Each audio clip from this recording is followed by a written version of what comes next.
We got everybody here? Yeah? All right, cool. All right, so hey, let you guys go out there about 15 minutes, get used to the track. And what I saw, and that's the whole thing, is me, you guys getting used to the track, but me seeing where the weaknesses are. Because again, you can go to a lot of people, you can go to a lot of coaches, and if they don't identify your weaknesses, if they don't identify your wounds, then you're never going to heal, you're never going to get better, you're never going to improve. You get what I'm saying? And that's where so many people are, is that they're only trying to, look at your strengths and start, keep trying to make those better, but then your weaknesses are making your strengths less than, so to speak. So the weaknesses I see, the wounds that I see, are a little bit feet position. I'm kind of surprised that all you guys were quite a bit on your toes, so that was good. So either you listen to somebody, listen to me, or Randy has taught you quite well if you've worked with him, but there still can be another level to it, okay? Because there's still a lot of trying to control with your arms. Yeah, I'm on my toes, but I'm not doing anything with my feet, right? And then another thing, the big thing I see is with the knees. So this first thing that we're going to do is we're going to work on our feet, but we're going to make sure that our legs are in the right position, okay? Because this is what I've been noticing a lot with the sport, even the top guys, is that they're bending at their knees first and not at their hips first. So a lot of you guys are coming over stuff and you're bending at the knees first, and when I bend at the knees first, I put my body in an opposite position, because if I'm here on a motorcycle and I bend at my knees, well, look what's happening. I'm going away from the motorcycle. So from your hips to your feet, or for the rear end of the motorcycle, from your hips to your head, or for the front end of the motorcycle. And so if I bend at my knees first, well, now I'm going opposite. So if I had every single one of you guys, girls, stand on something and jump off, you wouldn't jump and do this, would you? No, you would jump and do this, right? You would do what the body is supposed to do naturally. When I ask you, well, why did you land like that? Well, because it's natural. Well, then why do you do this? Well, because I'm scared of what I don't want to happen, right? You're preparing for what you don't want to happen, okay? And that's the thing. So you have to have a very bad memory to be a good motocrosser, meaning you can't bring the past into the present. Just because it happened once, if it happened twice, doesn't mean it's going to happen again unless you start preparing for it. So when this is happening, you are preparing and making what you don't want to happen. And if it keeps going, well, then you're going to be more tentative. And so again, 500 reps to teach you one way, 5,000 reps to reteach you. Meaning that once you coordinate the nervous system one way from learning, it takes triple the time, quadruple the time to make that body start working differently without having to think about it. Okay? Because the way you guys do it is like the third level of learning, but right now you're at the first level of learning is conscious and competency. I have to think about it because I don't know how to do it. Second level is conscious competency. I have to think about it, but I know how to do it. Third level is subconscious competency. I don't think about it because I know how to do it so well. Does that make sense? And so that's why you want to slow down, like we say, and keep practicing this right technique. Just like one of the fathers came to me and said, hey, we're going to make this transition from 80s to 125 and then 250F. And he's asked me, well, what should I do? Well, the thing is that you need to make sure that you're putting your kid in a situation that he's not having to try to be faster than the kids that he was, and trying to be faster than the kids that he wasn't, or trying to make sure that he's trying to have to not prove something. So when Noah got onto the 250F, they took him straight from the Super Mini there. He went off-road for 2 months. He wasn't even allowed on the track. Why? Because I don't want that expectation. I don't want that pressure. I don't want that ego coming out. I want him to learn and develop how to ride this motorcycle correctly. Okay? So the first thing that we want to do this next time, what we're going to work on is how do we control this motorcycle? How do we control the motorcycle? We might have to teach this guy how to drink now. Huh? Yes, with your legs, but the basis is, again, I could have Jason Anderson's factory 450 here, right? But if it had tires that were 4 years old and had no knobbies on it, I could probably ride this bike faster, especially on this track. You get what I'm saying? So the first point of contact is so important. And the first point of contact from body to bike is your feet. And that's where we want to control the motorcycle. We want to control the motorcycle at the lowest point possible, closest to the rear wheel, that's controlling 90% of the motorcycle, because this is where 90% of the crashes are coming from, is that rear end. Like I said before, I can grip onto this motorcycle as tight as I can with my arms till the grips pop out, but I'm never going to control the rear end. I'm trying to control the motorcycle at the highest point possible, furthest away from the rear wheel that has no control of it. You know what I'm saying? Okay? So there's 4 things that I look at when we're trying to control the motorcycle or trying to control the motorcycle with our feet. So when I'm on this motorcycle, and a lot of people, let's say, and again, I'm surprised that a lot of guys are riding on their toes, but it's kind of like you're just on your toes, you're not doing something. So most people are riding flat-footed, right? So if I ride flat-footed and I say, hey, I want you to control the motorcycle, and you do this, well, what's happening? I'm hitting my levers. So what do I got to do? I got to turn my feet out. And why do you think your boots always wear out? You get what I'm saying? That's why you always wear the soles of your boots up. So if I'm like this, well, now from my toe to my ankle, there's nothing hitting the motorcycle. There's nothing controlling it. So if I'm not tight down here, I got to be tight up here somewhere. Does that make sense? So that's one thing there. The second thing is that if I let go of this motorcycle, as you see, I'm already kind of going backwards. So if I'm already going backwards and I give this motorcycle gas, the motorcycle goes forward. So if my body is already going backwards and the motorcycle is always going forward, then I'm always in a constant pull. I'm always pulling myself up. If I'm always pulling myself up, my arm's going to be tight, and I'm going to exaggerate everything the motorcycle is doing. All right? The third thing is that if I say, okay, hey, Ryan, move at your ankles. Well, I can't. I can't move at my ankles because now I'm stuck. All right? The first point of contact from bike to ground is your wheels. What comes from your wheels? Suspension, softness, movement. All right? Okay? And the last thing that I want to mention is that when I mentioned that the bike is so sensitive to change, 2 clicks, 2 pounds, 2 millimeters, I change it. Okay? So now if I say, hey, get on your toes, and you have done many sports, I'm sure, and what sport is done flat-footed? Not a one. The only thing done flat-footed is watching everybody play sports. Okay? So everything is done from the balls of your feet, from the ball, from that position, that point. Okay? So now, if I'm on my toes, from my toe to my ankle to my ankle to my knee is gripping the motorcycle. Now my arms can relax. But if this isn't tight, this has to do something. You got to hang onto the motorcycle somewhere. So I'm on my toes here, and now I can grip it. Now my arms can be loose. I can flow with the motorcycle. 2, now look at where my body weight's going. It's going forward. Now I'm initiating the direction of this motorcycle when I give it gas. Initiation is what we want in motocross. We want to initiate what we want, not react to stuff. Because reaction is from the past, right? So I'm initiating the direction of the motorcycle. The third thing, like I said, hey, Ryan, move at your ankles. Okay. All right? Now I have suspension. So what the track is given to the bike and the bike is given to me is now met with softness, not with stiffness. All right? And again, to me, the fastest rider we've ever seen in motocross was James Stewart. But he rode flat-footed.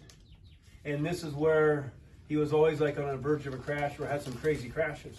And again, not denying the guy. The guy was absolutely amazing.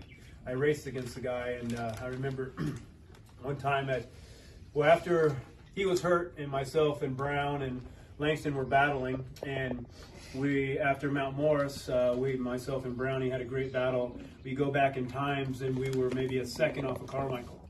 And then I had an interview, and they're like, so yeah, Stewart's coming back, and what do you think? I'm like, man, if he can go faster than us, then congratulations, but I doubt it. So at Southwick, I broke my leg the first moto, came out of Southwick with the points lead, and so I went to Budds Creek, the next one, and tried to ride practice, but it was just too sore. I couldn't. So I was sitting in my motorhome, and this was James' first race. And the first moto, he crashed in the first turn. By the halfway point, he was in the lead. I was like, hey, okay. He's fast as shit, So, and then Millville, I went 2-2, he went 1-1 there. And after the first moto, the announcer said, hey man, did you think you had a chance when James crashed? I'm like, he crashed. I didn't even see it. You know, so again, the guy is amazingly fast, but everybody has a weakness. Everybody has an imbalance. And to me, that flat-footedness was a problem. On a Cowie, it works because Cowies are very stable in the rear end, but not a very good front turning bike, so that's why he rode so far forward. But his problems seemed to come once he went to Yamaha and went to Suzuki, that he kind of didn't change little things. Now, if you look at Villapoto, you never saw him swap out. You never saw him get sideways because he was so tight with his feet. Now you look, there's not a person racing at the top level winning that's not on their toes, gripping with their feet. You cannot. You cannot go the speed that they're going now with being flat-footed and your feet hanging out like that. Impossible, okay? So then the last thing, so once I said I had suspension softness here, this way, the last thing is when that bike is so sensitive, well, I'm 170 pounds, okay? I just put 170 pounds, 4 inches back to the rear wheel, where all the traction, the horsepower, and the inertia is coming from. That's massive. If 2 clicks, 2 pounds, and 2 millimeters change the bike, I put 170 pounds back, 4 inches back to that rear wheel. Well, that's going to make a huge difference. Huge difference, okay? So this is what we want to make sure that we do, is that when we're riding in this next section that we do, we're going to go out there and you're going to go another 10 minutes. We're going to keep our feet on the pegs the whole time. Standing, sitting, I don't care, corners, jumps, everything, you're never going to take your feet off the pegs. You're going to learn to grip. When in doubt, grip. Don't go away. You get what I'm saying? You have to grip. So that means maybe you got to slow down a little bit. Maybe you got to open up the corner a little bit. Maybe you got to go to the outside. Whatever it is for you to feel how much more control you have with your feet being tight on your toes. Because you don't want to turn the bike with your arms because you're counterbalancing it. You want to be turning and controlling the bike here so this can stay loose and stay centered on the motorcycle. So we're going to go out there. You're going to go out there for 10 minutes.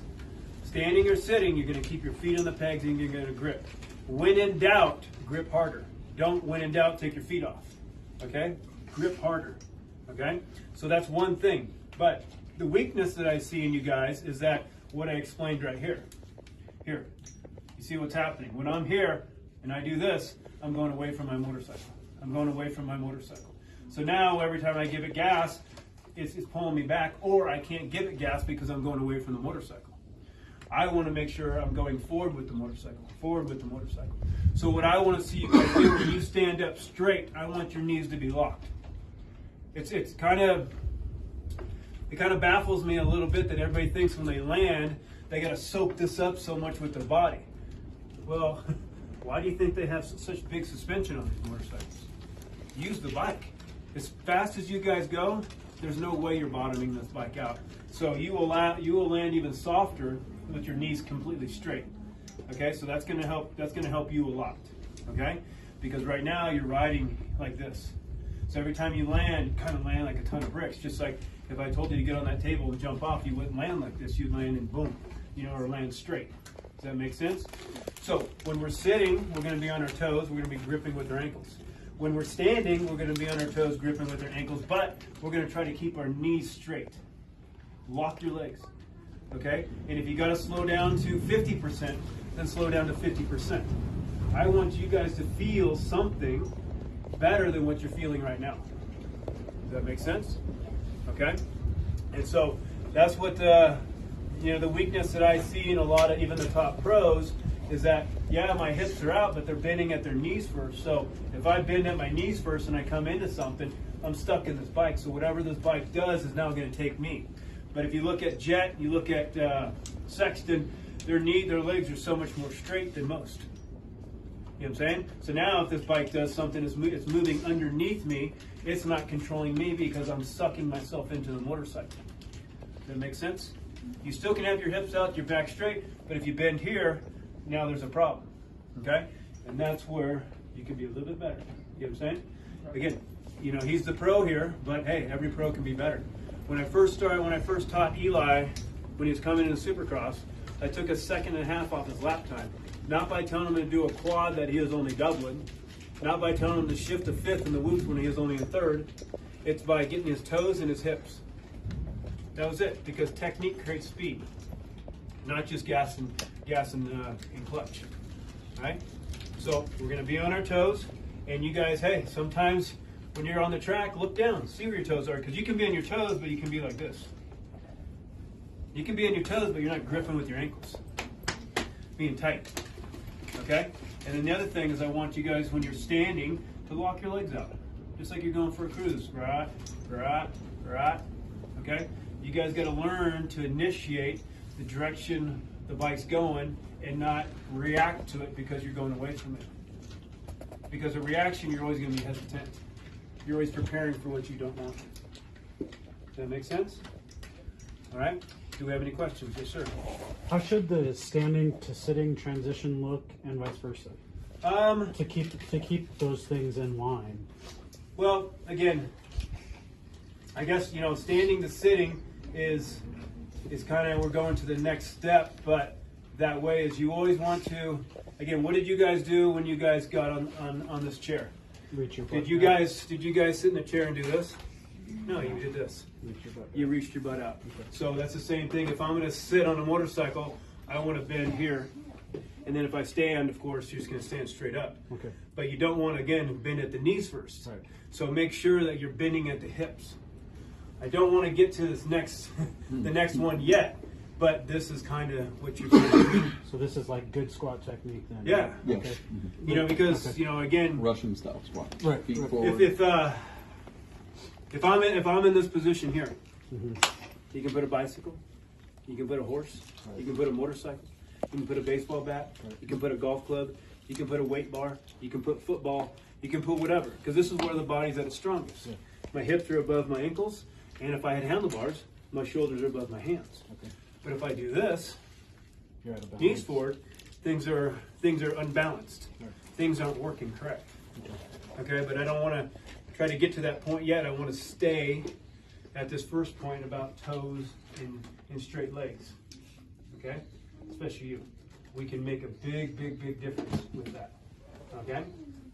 Good question, yes sir. Yeah. So, whenever per se you want us to be like in that Jet Lawrence or Sexton standing position, Mhm. that should be at what point? Like when you're like I guess like in the landing or jumping or. Well, again, you're going to want to. If I land from a jump, I'm going to be here. If I come up to a jump, I'm going to be here. Because again, if I want to jump up on something, I'm going to squat and then extend. Yeah. Right. But the biggest thing is, I just want you guys to learn to straighten your legs up and actually be comfortable with it. Because to me, this is a oh shit, what's going to happen? Oh boy, right? This here is like, okay, I got this. I know what's happening. Because again, this is where, if I said, all right, everybody stand up and be like this, I'll be back in 30 minutes. Your legs would be shaking. But if I said, hey, straighten your legs up, I'll be back in 30 minutes, you're like, okay, cool. Right? And why does all trials riders stand straight up and down? Because that's where you have the most balance. And so if you're going through ruddy stuff and all this, you want to be more straight up and down, not sucked into the bike. Okay? But the biggest thing is making sure you're controlling this motorcycle, and especially the little kids. If you learn how to control the motorcycle correctly, the next bike's going to be so much easier to handle. That next level of speed is going to be so much easier to, to flow with, to be comfortable with. Does that make sense? So we got to teach you now. This is why you've gone through first grade, second grade, third grade. You don't just go to high school, right? Little steps, okay? So when you guys are out there and you come by me and I point to my toe, that means get on your toe more. Even if you're doing it, I'm still going to remind you. And if I do this, that means, hey, grip with your ankles a little bit more, okay? If I do this, that means, hey, straighten your legs up more, okay? So then you guys are always being reminded every time you come by me to do the right thing, okay? And so that'll be the first. That's the first fundamental. How do we control the motorcycle? But the reason I'm putting that lock leg in there is because I saw such a weakness in most of you guys. Sorry I say guys, just what it is. Okay? Most of you right or something like that. So that's one of the weaknesses. So I need to make sure I'm the doctor here, and I'm stitching up that wound, not just putting a Band-Aid on it and not looking at it, because all Band-Aids come off, and then you're still stuck with that wound. You know what I mean? I am the surgeon that stitches it up so it doesn't come back. Okay? That sound good? Anybody have any questions?